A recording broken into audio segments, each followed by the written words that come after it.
Assalamualaikum warahmatullahi wabarakatuh.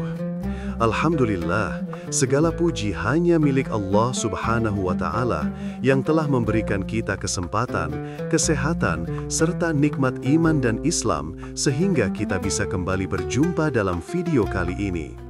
Sholawat dan salam senantiasa tercurah kepada junjungan kita, Nabi besar Muhammad Sallallahu Alaihi Wasallam, kepada keluarga beliau, sahabat-sahabatnya, dan juga umat beliau hingga akhir zaman.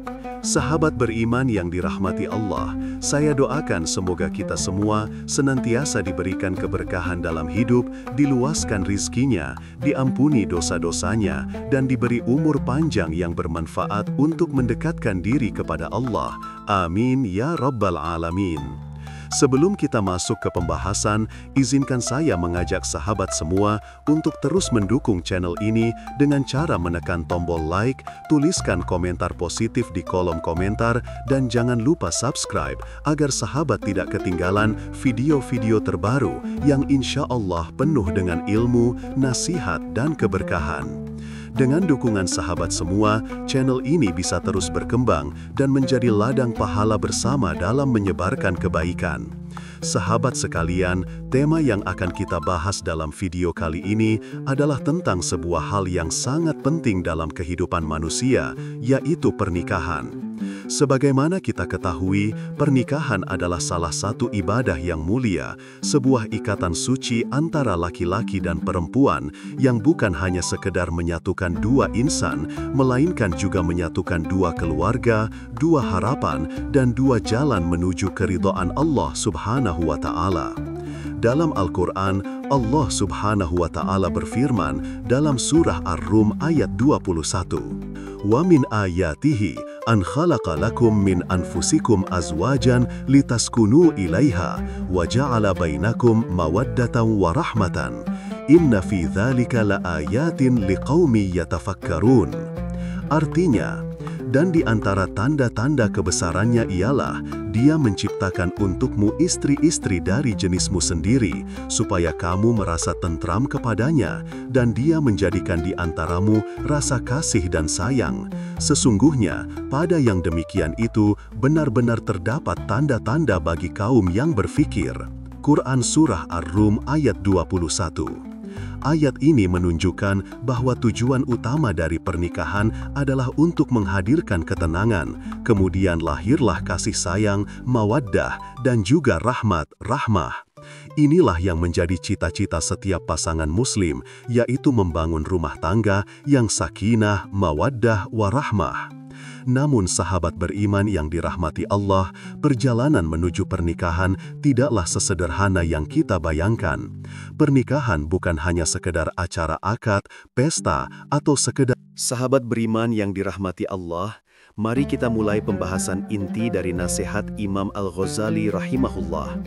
Beliau adalah seorang ulama besar, ahli fikih, ahli tasawuf, sekaligus pemikir yang sangat dihormati dalam sejarah Islam.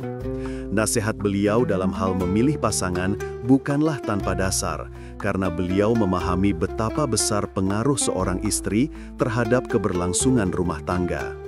Istri bisa menjadi sumber kebahagiaan, ketentraman, sekaligus kunci pintu sorga bagi seorang suami.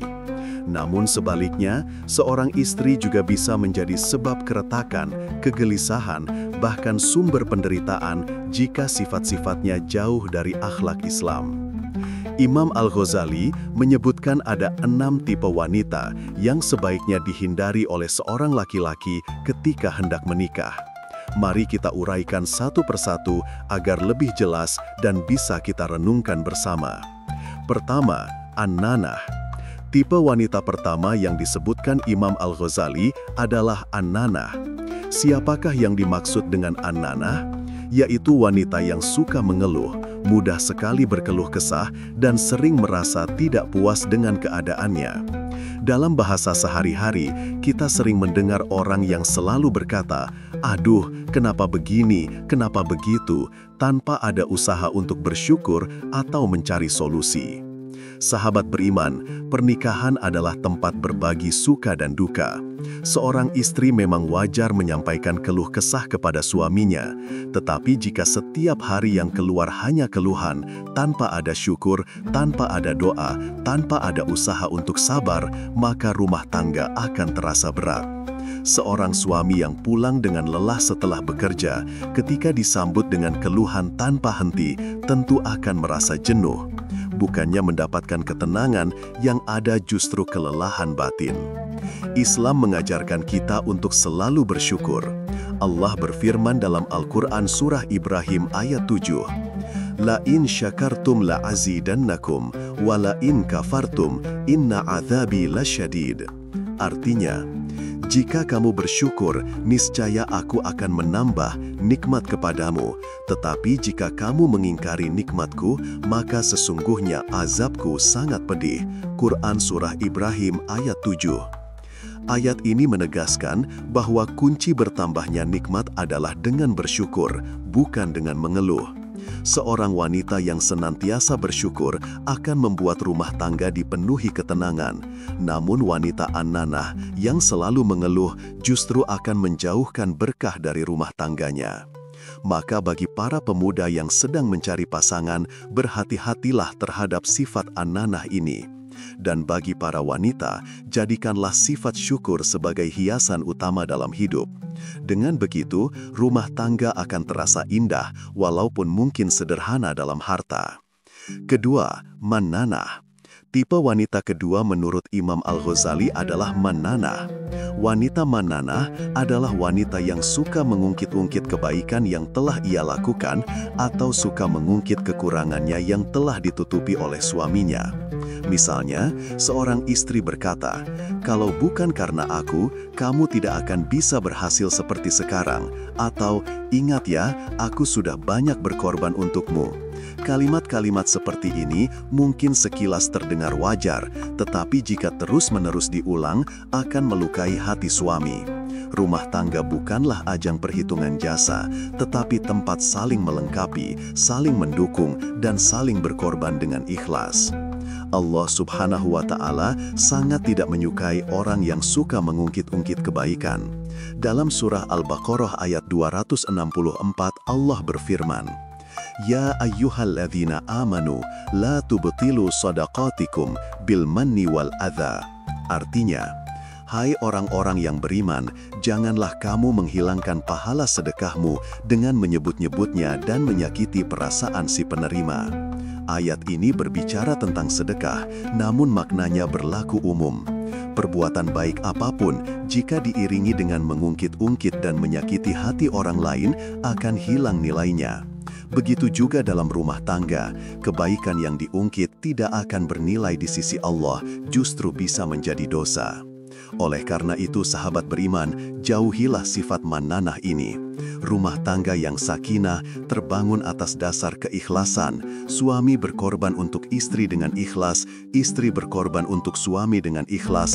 Tidak ada yang perlu diungkit, karena semua dilakukan untuk meraih ridha Allah Subhanahu wa Ta'ala. Ketiga, hananah. Tipe ketiga menurut Imam Al-Ghazali adalah hananah, yaitu wanita yang suka membanggakan orang lain di hadapan suaminya. Misalnya, ia membanggakan mantan suaminya jika ia seorang janda, atau membanggakan ayah, saudara, bahkan teman lelakinya di hadapan suami. Lebih parah lagi, sahabat beriman yang dirahmati Allah.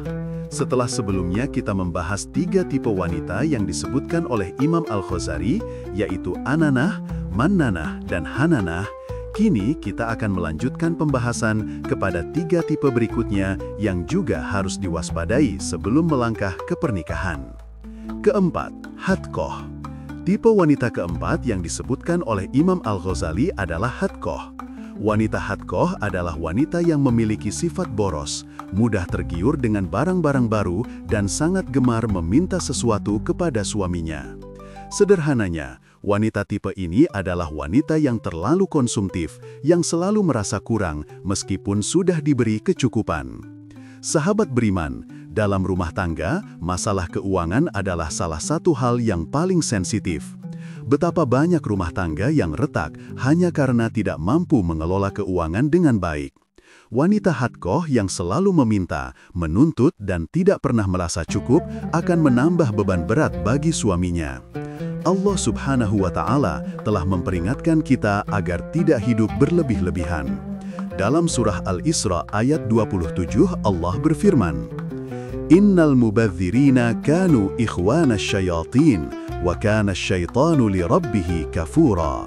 Artinya, sesungguhnya orang-orang yang boros itu adalah saudara-saudara setan, dan setan itu adalah sangat ingkar kepada Tuhannya. Quran Surah Al-Isra ayat 27. Ayat ini menegaskan bahwa sifat boros adalah perbuatan tercela. Bahkan Allah menyebut orang yang boros sebagai saudaranya setan. Maka bayangkan, jika dalam rumah tangga ada sifat boros yang terus-menerus, apakah rumah tangga itu akan diberkahi? Tentu saja tidak. Seorang istri yang solehah seharusnya mampu menjaga harta suaminya dengan baik, mengatur rumah tangga dengan penuh kesederhanaan, dan tidak menuntut berlebihan. Dengan demikian, rumah tangga akan berjalan harmonis dan keberkahan akan turun di dalamnya. Kelima, barokah. Tipe wanita kelima menurut Imam Al-Ghazali adalah barokah. Imam Al-Ghazali menjelaskan bahwa barokah memiliki dua makna. Pertama, wanita yang terlalu gemar berhias dan bersolek sepanjang hari. Kedua, wanita yang boros dalam menggunakan harta untuk perhiasan, kosmetik, dan pakaian mewah, sehingga melalaikan kewajiban-kewajibannya sebagai seorang istri dan hamba Allah. Sahabat beriman, Islam memang menganjurkan wanita untuk berhias bagi suaminya, bahkan itu adalah bagian dari ibadah. Namun, semua itu harus dilakukan dengan sewajarnya. Jika berhias dilakukan berlebihan sampai menghabiskan waktu hanya untuk berdandan atau sampai mengabaikan ibadah, maka yang seharusnya menjadi ibadah justru berubah menjadi dosa. Rasulullah Shallallahu Alaihi Wasallam bersabda dalam sebuah hadis yang diriwayatkan oleh Imam Ahmad, Innallaha jamilun yuhibbul jamal. Artinya, sesungguhnya Allah itu maha indah dan menyukai keindahan. Hadis ini menunjukkan bahwa keindahan dan berhias itu baik, namun harus dilakukan dengan niat yang benar dan cara yang benar. Wanita barokah yang berlebihan dalam berhias biasanya tidak lagi memperhatikan ibadahnya, tidak memperhatikan keluarganya, bahkan terkadang berhias bukan untuk suaminya, melainkan untuk dipamerkan. Sahabat beriman yang dirahmati Allah, Alhamdulillah, kita sudah bersama-sama membahas sebuah nasihat yang sangat berharga dari ulama besar, Imam Al-Ghazali rahimahullah. Beliau memberikan peringatan tentang 6 tipe wanita yang sebaiknya dihindari oleh seorang laki-laki ketika hendak menikah. 6 tipe tersebut adalah ananah, wanita yang suka mengeluh; mannanah, wanita yang suka mengungkit-ungkit kebaikan; hannanah, wanita yang suka membanggakan orang lain di hadapan suaminya; hadkoh, wanita yang boros dan konsumtif; barrokoh, wanita yang terlalu berlebihan dalam berhias; dan terakhir, syaddakoh, wanita yang terlalu banyak berbicara tanpa kendali. Jika kita renungkan kembali, ke-6 sifat ini pada dasarnya adalah sifat-sifat tercela yang tidak hanya bisa merusak rumah tangga, tetapi juga bisa menjauhkan seorang hamba dari ridha Allah Subhanahu wa Ta'ala. Oleh karena itu, Imam Al-Ghazali memberikan nasihat ini sebagai bentuk kasih sayang kepada umat Islam agar kita berhati-hati dalam memilih pasangan hidup. Namun sahabat beriman, nasihat ini tidak boleh dipahami hanya dalam satu sisi. Bukan berarti hanya laki-laki yang harus berhati-hati terhadap wanita, tetapi juga wanita harus berhati-hati terhadap laki-laki yang memiliki sifat-sifat buruk. Karena pada dasarnya, rumah tangga adalah kerjasama dua insan. Jika salah satu di antaranya memiliki sifat tercela, maka rumah tangga akan goyah. Tetapi jika keduanya sama-sama memperbaiki diri, insya Allah rumah tangga akan menjadi ladang pahala dan jalan menuju surga. Allah Subhanahu wa Ta'ala berfirman dalam surah An-Nur ayat 26, Al-khabithatu lil-khabithin, wal-khabithuna lil-khabithat, wat-tayyibatu lit-tayyibin, wat-tayyibuna lit-tayyibat. Ulaika mubarra'una mimma yaqulun, lahum maghfiratun wa rizqun karim. Artinya, wanita-wanita yang keji adalah untuk laki-laki yang keji, dan laki-laki yang keji adalah untuk wanita-wanita yang keji pula, dan wanita-wanita yang baik adalah untuk laki-laki yang baik pula, dan laki-laki yang baik adalah untuk wanita-wanita yang baik pula. Mereka yang baik itu bersih dari apa yang dituduhkan orang. Mereka memperoleh ampunan dan rizki yang mulia. Quran Surah An-Nur ayat 26. Ayat ini menegaskan bahwa orang yang baik akan dipertemukan dengan pasangan yang baik, sementara orang yang buruk akan dipertemukan dengan pasangan yang buruk. Maka, daripada kita hanya sibuk mencari pasangan yang sempurna, lebih baik kita berusaha memperbaiki diri sendiri terlebih dahulu. Dengan memperbaiki diri, insya Allah, Allah akan mempertemukan kita dengan pasangan yang baik pula. Sahabat beriman, mari kita sama-sama menjadikan nasihat Imam Al-Ghazali ini sebagai cermin. Bagi para pemuda, berhati-hatilah dalam memilih pasangan hidup. Jangan terburu-buru hanya karena rupa atau harta. Pilihlah pasangan karena agamanya, akhlaknya, dan kesiapannya untuk membangun rumah tangga.